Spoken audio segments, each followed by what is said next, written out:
As we live in an age of technology, electronics today are a crucial part of our daily life. Everything we do somehow involves some sort of electronic device. From batteries to televisions, couldn't even imagine where our life would be without them. However, like all things, electronics have a life. There's always a certain amount of time where something stops working, gets old, or breaks. Electronic waste, or e-waste, is a term for electronic products that become unwanted, not working, or obsolete, and have essentially reached the end of their useful life, and refers to these electrical devices being discarded. But how is e-waste created? It's obvious that unwanted electronics are the creators of e-waste, but what causes these electronics to become unwanted? E-waste is caused by new technologies coming out sooner and sooner.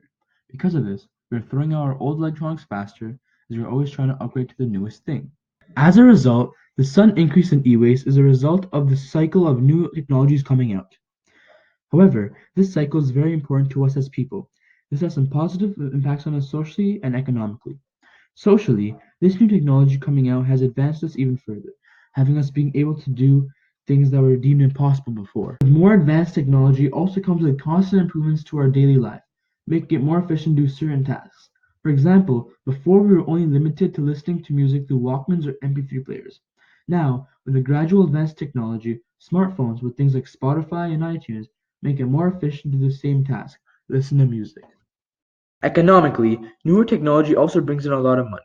Due to demand, millions of people buy new pieces of technology, providing business for stores and improving our economy. However, there is a lot of electronic waste. The EPA estimates that as much as 60 million metric tons of electronics waste are thrown out every year, with the average increasing annually.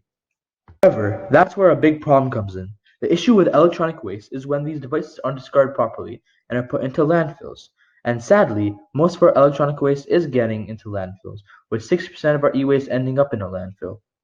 Due to rapid changes in technology, electronic waste is increasing rapidly, and more electronic devices are being put into landfills, negatively affecting people and the environment. The big problem with e-waste is what is inside discarded electronics. In electronic parts like batteries, there are certain chemical elements that go into making them, such as lead, mercury, barium, lithium, and a wide array of other hazardous materials. When people don't recycle electronics, they end up in landfills. When they're in landfills, the hazardous chemicals that go along with it also start to decompose, seeping into the soil, polluting the soil, and making it unsafe to live or grow food there for centuries. Also, these chemicals can find a way into a water stream or drinking well, contaminating the water, harming wildlife, and making the water unsafe for humans to consume. Electronics, such as computers, also don't decompose very well, and will maybe take decades or even centuries to fully decompose into the soil.